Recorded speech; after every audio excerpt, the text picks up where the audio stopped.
the way the country started. In just a short period of time, we've already added nearly 1 million new jobs and approved historic increases in military spending. We've achieved a record reduction in illegal immigration. Did you see at the southern border? 75%. 75%. If they do 1% in the past, it used to be, oh, we're doing so well. 75%. General Kelly is doing a great job. And we are protecting our families, schools, and cities by removing the gang members. MS-13. MS-13. We're spreading them out. The drug dealers and criminals from our country, and cracking down on the sanctuary cities that protect them. And we believe that people who come to our country should love our citizens and embrace our values, folks. In my first 100 days, and I don't think anybody has ever done more, or certainly not much more, I appointed and confirmed a Supreme Court justice in the mold of the late, great Antonin Scalia. And now, Justice Gorsuch has a seat on the United States Supreme Court.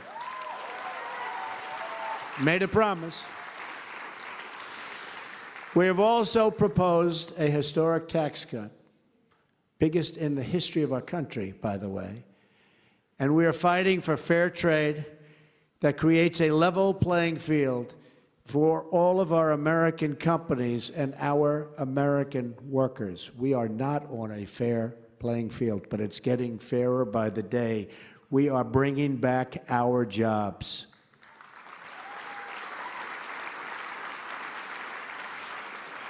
To protect those jobs and the sovereignty and freedom of the United States, I followed through on my promise to withdraw from the Paris Climate Accord.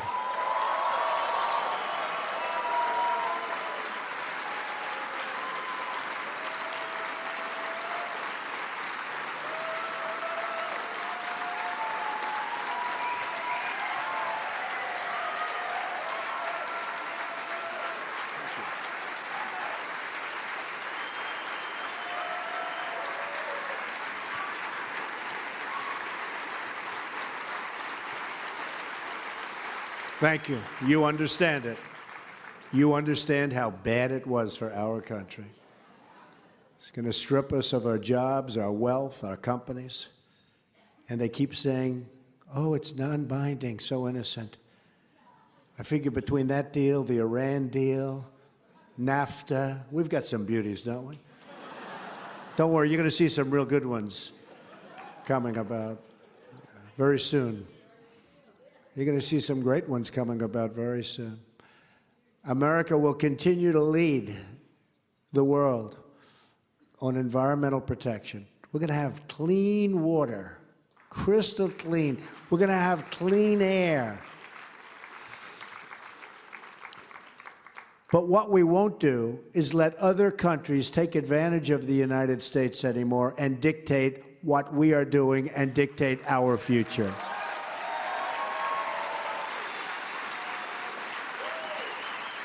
From now on, we will follow a very simple rule. Every day I am president, we are going to make America first. Not somebody else, not some other country. We are going to make America first.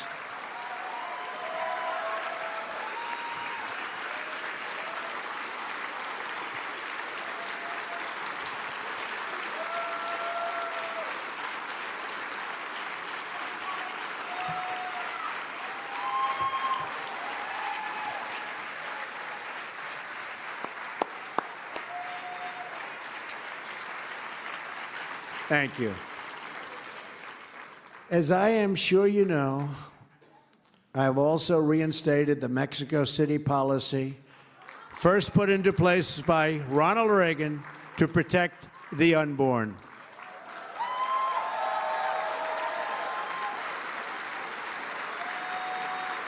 Thank you.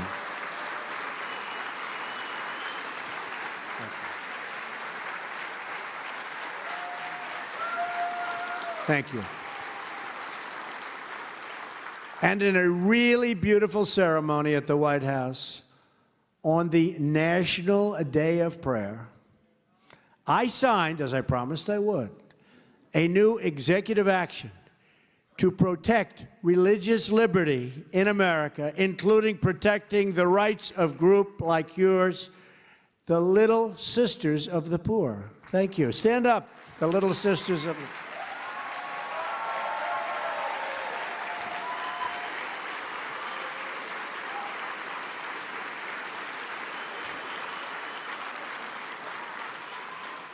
They fought so hard for so many years, all of a sudden they heard we won.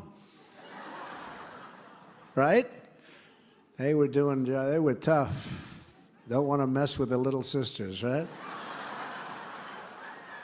They hung in. They had a lot of losses. They sustained a lot of losses, but all of a sudden, one day, a few weeks ago, it was over. They won. So congratulations. Great toughness. Great people. That executive order also followed through on one of my campaign promises to so many of you, to stop the Johnson Amendment from interfering with your First Amendment rights.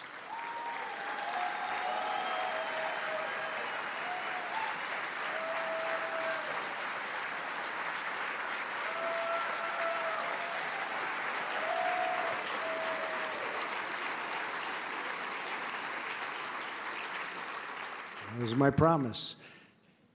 This executive order directs the IRS not to unfairly target churches and religious organizations for political speech. So the people that you most respect can now feel free to speak to you, like my friend sitting right over here. I can now hear them, and they're unimpeded. So I just want to congratulate everybody in this room, because that was a big deal, and it was a very important thing for me to do for you. And we're not finished yet, believe me, we're not finished yet. So thank you very much.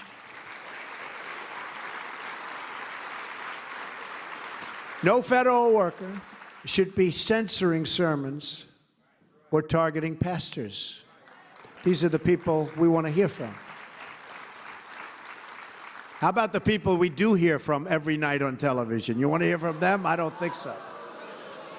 No. We want to hear from the people that we want to hear from.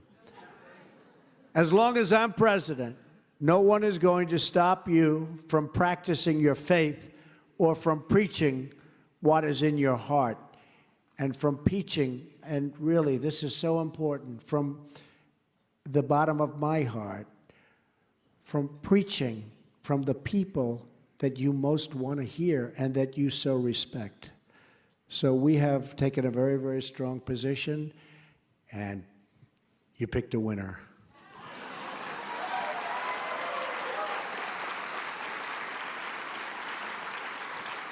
So we want our pastors speaking out. We want their voices in our public discourse. And we want our children to know the blessings of God.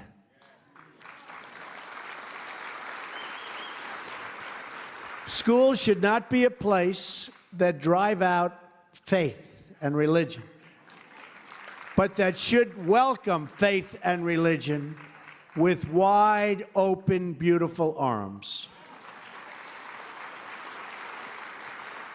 Faith inspires us to be better, to be stronger, to be more caring and giving, and more determined to act in selfless and courageous defense of what is good and what is right. It is time to put a stop to the attacks on religion.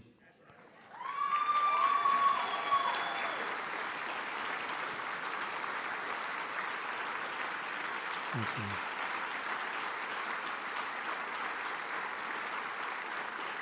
Thank you.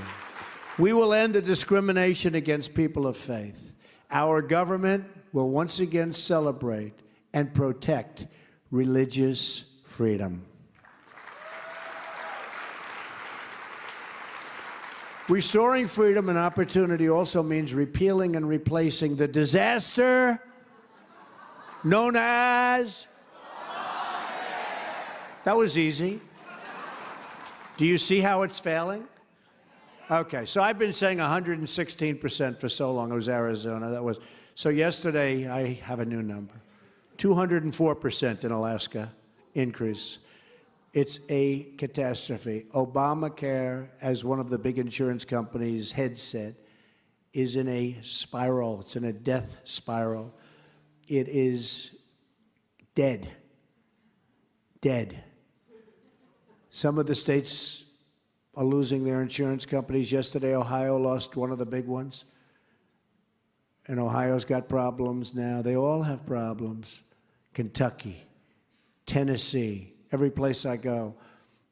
But we're dealing with obstructionists. The Democrats are obstructionists. You know what? It would be great to get along with them, but it seems to be impossible. They are obstructionists. And they have a health care plan that's a disaster called Obamacare. Again, the insurance companies are fleeing. The premiums are through the roof. The deductibles, I mean, unless you die a long, horrible, slow death, those deductibles are so high, sadly, folks, you'll never get to use them. It is a disaster what's going on with Obamacare. Nobody wants to talk about it. But you take a look at the premiums, how high. You take a look at those deductibles, you have nothing. And then, of course, the mandate.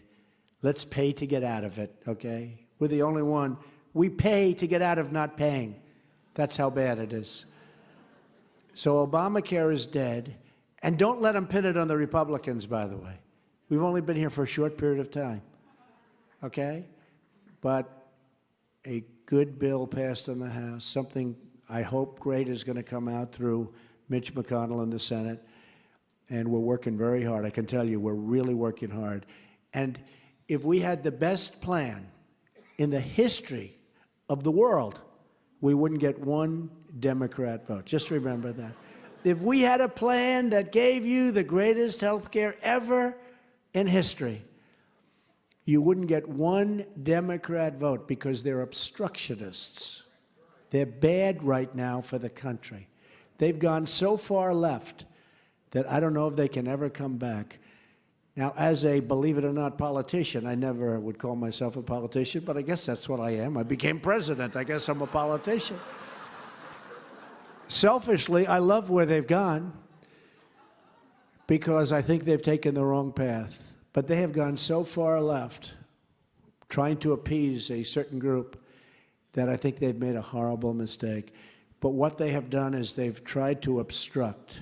And that's why when it comes to the elections in 2018, we have to get more because we're only up by 2 in the Senate and a pretty small number in the House. And we have to build those numbers up because we're just not going to get votes. Now, maybe times will change, and that could happen at some point. I remember when Republicans and Democrats would fight like hell, then they go out, have lunch together, have dinner together, go back, fight like hell, and get a lot of things done. Now the lunches and the dinners don't take place. The level of hatred is beyond anything that I've ever seen. So they're obstructionists, but we're going to get health care done. We're going to get the tax scares done, the tax cuts. We have the biggest tax cut and great tax reform. We're going to get it done. But sadly, we're going to have to do it as Republicans because we won't get any Democrat votes, and that's a very, very sad, sad thing. I filled my administration and cabinet with people who share our priorities and who want to deliver for the American people. And even that, as you know, it's so hard, the process, because of the obstruction. It's so hard. You know, they say resist, but they really should say obstruct. But it's so hard because